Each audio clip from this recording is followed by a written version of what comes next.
আবারও সকলকে স্বাগত জানাচ্ছি ব্যাংক অ্যান্ড এসএসসি চ্যানেলের তরফ থেকে। আজকে আমরা ল্যাটার মিডিয়েভাল পিরিয়ড অর্থাৎ পরবর্তী মধ্যযুগে ঢুকব, অর্থাৎ যেটা শুরু হচ্ছে দিল্লি সুলতানেট পিরিয়ড থেকে। বোঝা গেল? এই দিল্লি সুলতানেট পিরিয়ডের আগে আমরা কিছু মুসলিম ইনভেনশন বা বহিঃশত্রুর আক্রমণ নিয়ে জেনে নেব। এগুলো এক্সামে আসে। আর দিল্লি সুলতানেট পিরিয়ড কত বছর চলেছিল? 1206 খ্রিস্টাব্দ থেকে 1526 খ্রিস্টাব্দ পর্যন্ত। এই সময়কালে প্রধানত 5টা ডাইনেস্টি পরপর রাজত্ব করেছিল।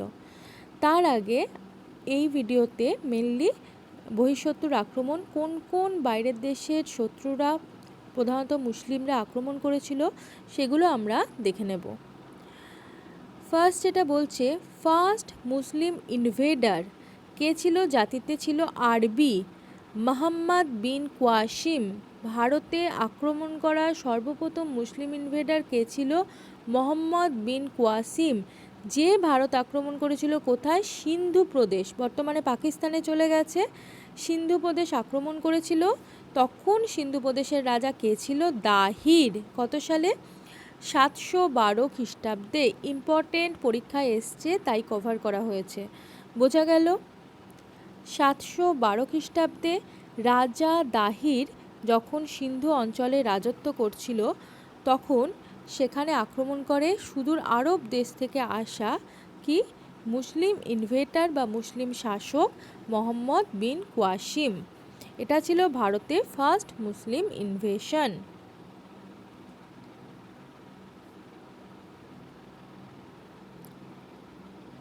At that time the capital of Sindh, এটা এক্সামে কিন্তু এসছে, স্কিপ করবেন না, রিকোয়েস্ট রইল স্কিপ না করার জন্য।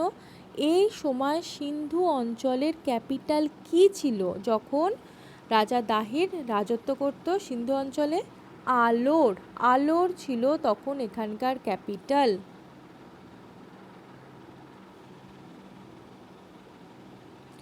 বলছে, we came to know about this invasion, এই আক্রমণ, এই যে রাজা দাহিরের সময় মোহাম্মদ বিন কোয়াসিম ভারত আক্রমণ করেছিল সিন্ধু অঞ্চলটা, সেটা কিন্তু আমরা জানতে পারি কোন কোন বই থেকে? দুটো বই থেকে জানতে পারি। একটা হচ্ছে চার্চনামা।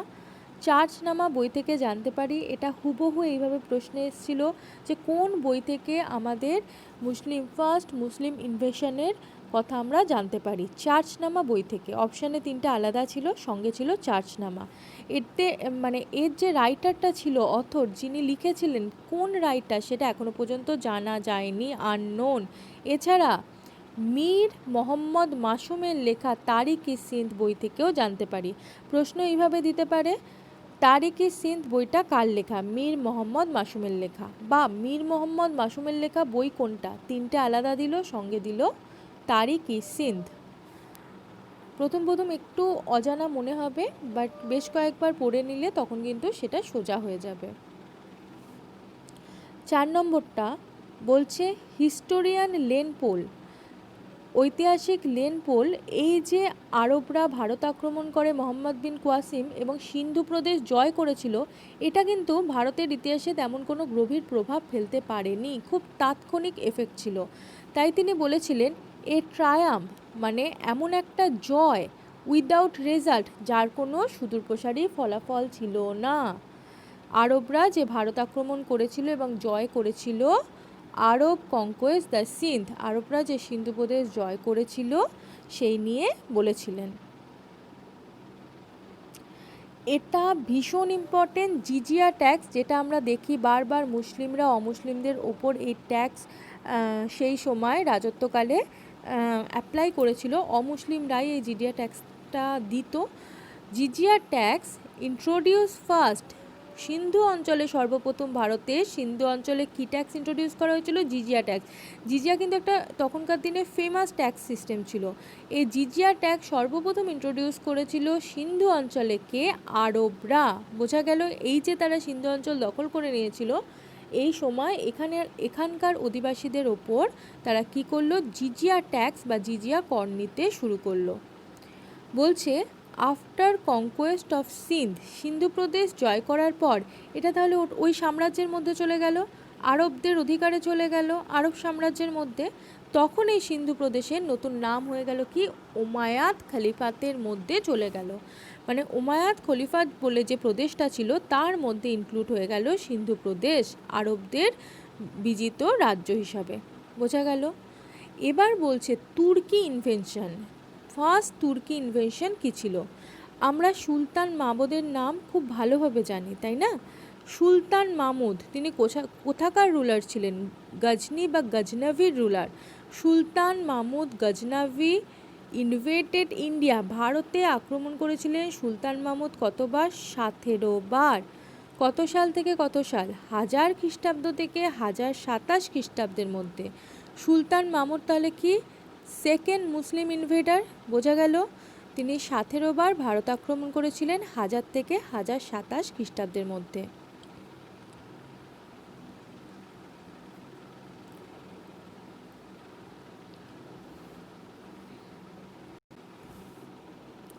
বলছে he invaded first north western frontier region, মানে এটা যদি ভারত হয় তাহলে ভারতের এখানটা গুজরাট গিয়ে এইদিকে যাচ্ছে, এখানটা সিন্ধু প্রদেশ, তো ভারতের উত্তর পশ্চিম সীমান্তে সর্বপ্রথম আক্রমণ করেছিল সুলতান মাহমুদ। বোঝা গেল? কত সালে? 1000 খ্রিস্টাব্দে ফার্স্ট ইনভেশন।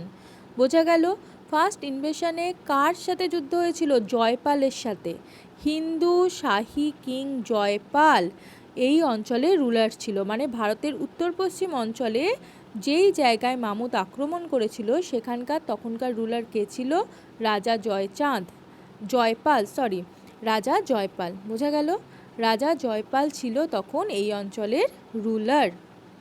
তো ফার্স্ট ইনভেশনে কাকে তিনি হারিয়েছিলেন এই প্রশ্নটা কিন্তু আসে। কি হবে? জয়পালকে হারিয়েছিলেন, হিন্দু শাহী কিং জয়পাল। তারপর তিনি সোমনাথ টেম্পল আক্রমণ করেছিলেন। এটা কিন্তু কোথায় অবস্থিত সোমনাথ টেম্পল? সোমনাথ টেম্পলটা গুজরাটের কাথিয়ারে অবস্থিত। গুজরাটের কাথিয়ারে রয়েছে সোমনাথ টেম্পল, যেটা 1025 খ্রিস্টাব্দে তিনি আক্রমণ করেন।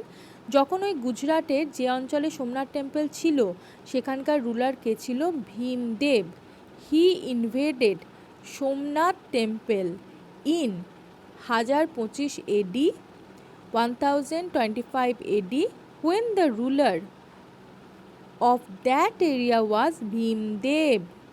এবার উনি এত কিছু থাকতে টেম্পল বা মন্দির কেন আক্রমণ করতে গেলেন? কারণ আছে। এখনকার দিনে যেমন ব্যাংকে সমস্ত টাকা রাখা হয়, তখনকার দিনে মানুষের ব্যাংক ছিল না, তাহলে তাদের প্রচুর পরিমাণ ধন সম্পত্তি, বিশেষত রাজার অগাধ সম্পত্তি কোথায় রাখতো? বেশিরভাগ ঠাকুরের কাছে মন্দিরে রেখে দেওয়া হতো। তাহলে মন্দিরটা বিশাল ধন সম্পদের কেন্দ্র ছিল। তাই কোনো মন্দির আক্রমণ করে যদি লুট করা যায় তাহলে প্রচুর সম্পত্তি একসাথে পাওয়া যেত। সেই উদ্দেশ্যে আক্রমণ করেছিল। শুধু মাহমুদ নয়, বিভিন্ন সময় বিভিন্ন ইনভেডাররা মন্দিরগুলোকে টার্গেট করত লুট করার জন্য। বোঝা গেল? সেই জন্যই সুলতান মাহমুদ সোমনাথ টেম্পল আক্রমণ করেছিল এবং লুটও করেছিল। বলছে অলবেরনি কেম টু ইন্ডিয়া। অলবেরনি কিন্তু সুলতান মাহমুদেরই কটিয়ার ছিলেন, বলতে সভাসদ ছিলেন, এবং ওনার সাথেই কিন্তু ঐতিহাসিক অলবেরনি ভারতে এসেছিলেন।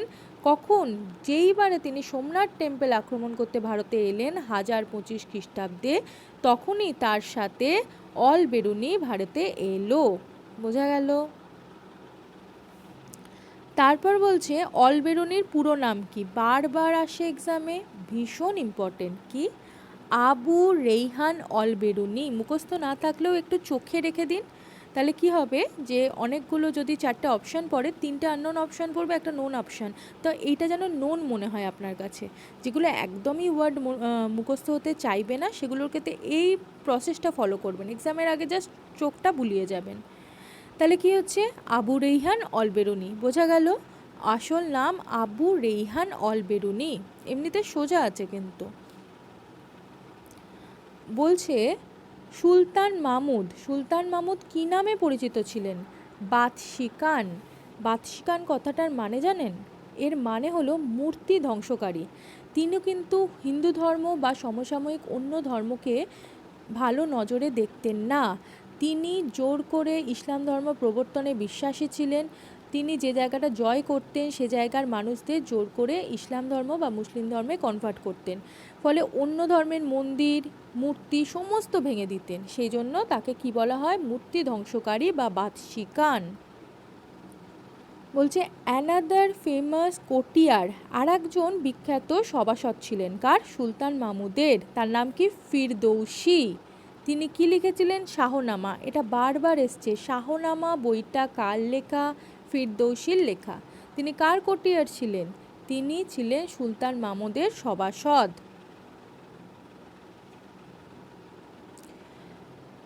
সুলতান Mahmud defeated Hindu Shahi king Anand Pal in the battle of Waihind কত সালে?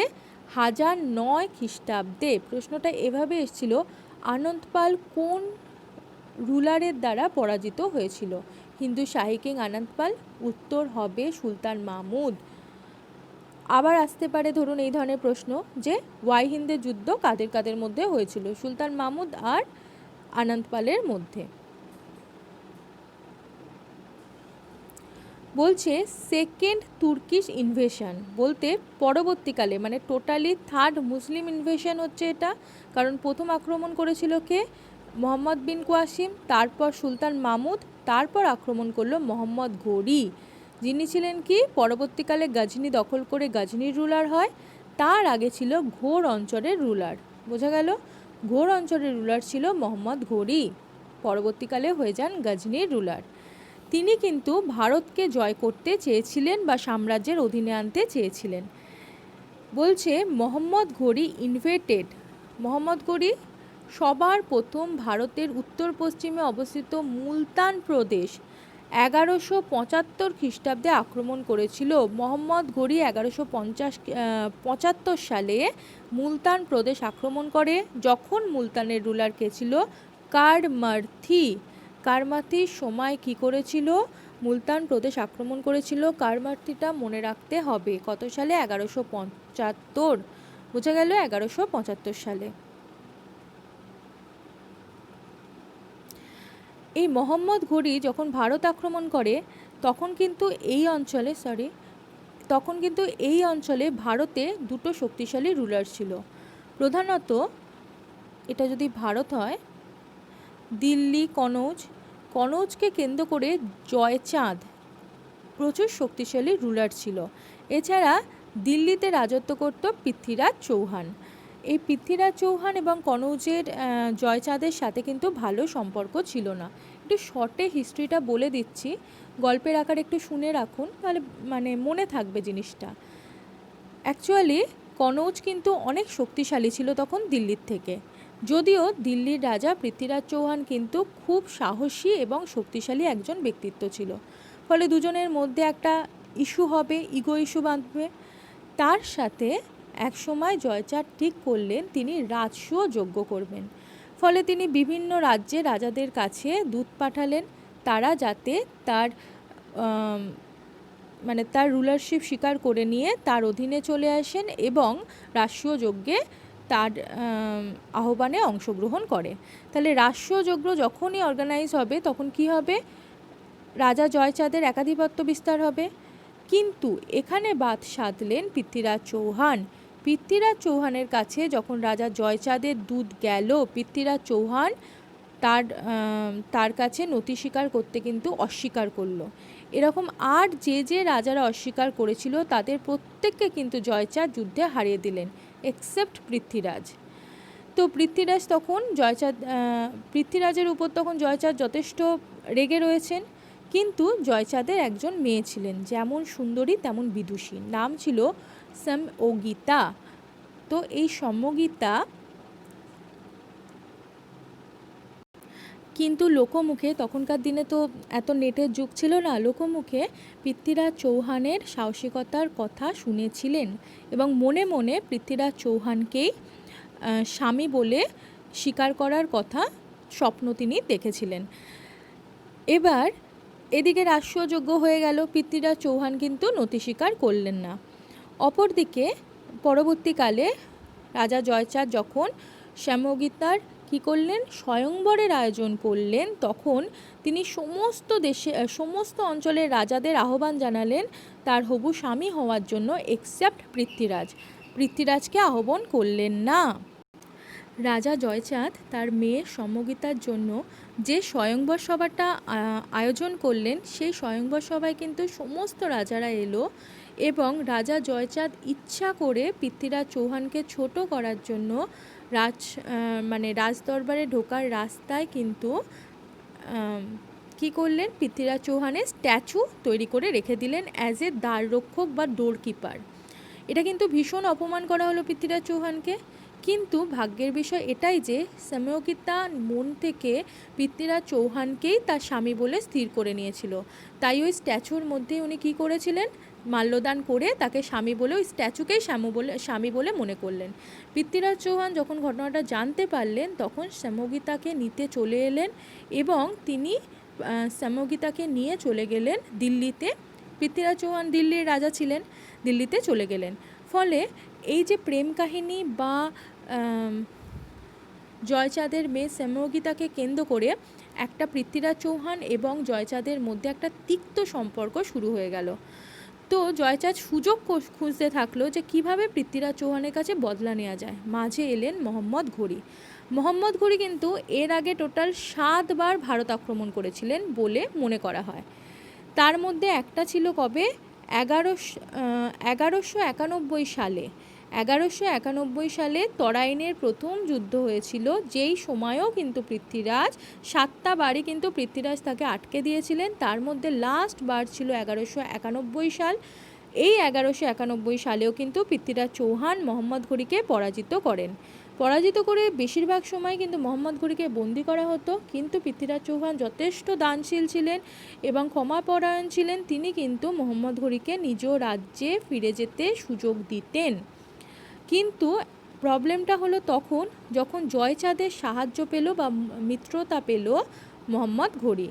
তখন মোহাম্মদ ঘুরি কী করলেন, মোহাম্মদ ঘুরি জয়চাঁদ এবং তার সেনাবাহিনীর সাহায্য নিয়ে দ্বিতীয় তরাইনের যুদ্ধ করলেন। কার সাথে? দ্বিতীয় তরাইনের যুদ্ধ করলেন আবার পৃথ্বীরাজ চৌহানের সাথে 1192 সালে। এই সময় কিন্তু পৃথ্বীরাজ পরাজিত হলো। পৃথ্বীরাজের চোখকে কিন্তু অন্ধ করে দিলেন কে? মোহাম্মদ ঘুরি, এবং ভীষণ টর্চার করে অবশেষে হত্যা করলেন। এবং তিনি কি দখল করে নিলেন? দিল্লি দখল করে নিলেন। এবং কিন্তু এই সময় সম্যগীতাও কিন্তু মোহাম্মদ ঘুরির দ্বারা ক্যাপচার হলো এবং অনেক অত্যাচারের ঘটনা প্রচলিত রয়েছে, যেটা নিয়ে কিন্তু ঐতিহাসিকদের মধ্যে অনেক মতবিরোধ রয়েছে। তো ব্যাপারটা বোঝা গেল। ইতিহাসে কিন্তু টোটাল গল্পটা বা ঘটনাক্রমটা আপনারা বুঝলেন, কিন্তু পরীক্ষায় কিন্তু এই দুটো সাল খুব ইম্পর্টেন্ট, সালটা স্কিপ করবেন না। 1191 সাল প্রথম তরাইনের যুদ্ধ পৃথ্বীরাজ চৌহান আর মোহাম্মদ ঘুরির মধ্যে, পৃথ্বীরাজ চৌহান জিতে গেল। 1192 সাল দ্বিতীয় তরাইনের যুদ্ধ, এখানে কিন্তু মোহাম্মদ ঘুরি জিতে গেল। বোঝা গেল। এরপর ঠিক 2 বছর পর দিল্লি যে জয় করলেন মোহাম্মদ ঘুরি 1192 সালে, তার ঠিক 2 বছর পর যে মিত্র ছিল সেই জয়চন্দ্রের রাজত্ব কনৌজকেও কিন্তু আক্রমণ করে জয় করে নিল কে? মোহাম্মদ ঘুরি। তার মানে মোহাম্মদ ঘুরি উত্তর ভারতের কনৌজ, সমস্ত শক্তির কেন্দ্র, বিশাল শক্তিশালী অঞ্চল, সেই কনৌজকেও কিন্তু জয় করে নিল কে? মোহাম্মদ ঘুরি 1194 সালে।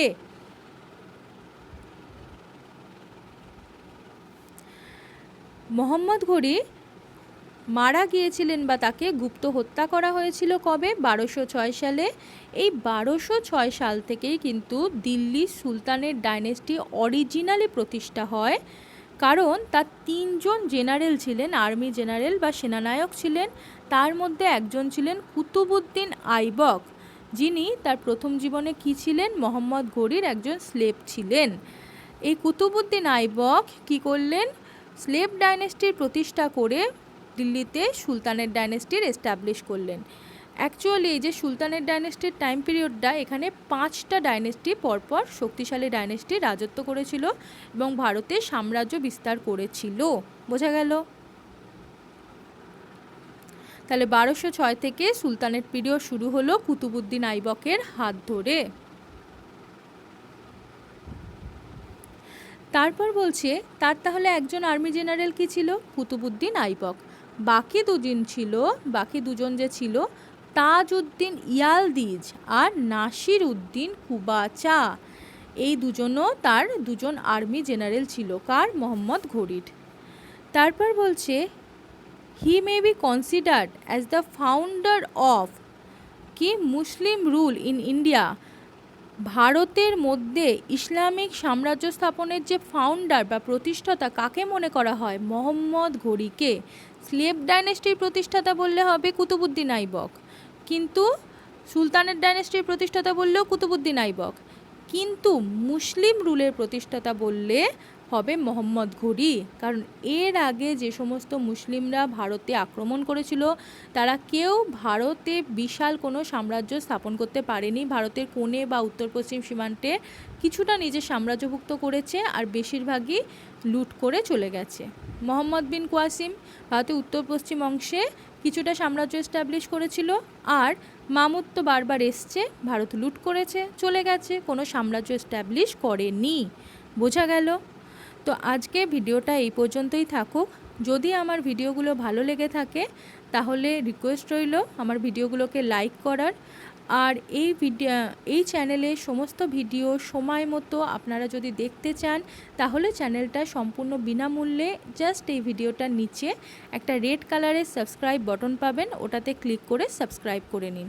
আর ওর ঠিক পাশে একটা ঘন্টার চিহ্ন দেখবেন, ওটায় যদি আপনি ক্লিক করে দেন তাহলে আমি যখনই আমার চ্যানেলে নতুন নতুন ভিডিও আপলোড করব তার ইনফরমেশান আপনারা সময় মতো সবার আগে অটোমেটিক্যালি পেয়ে যাবেন।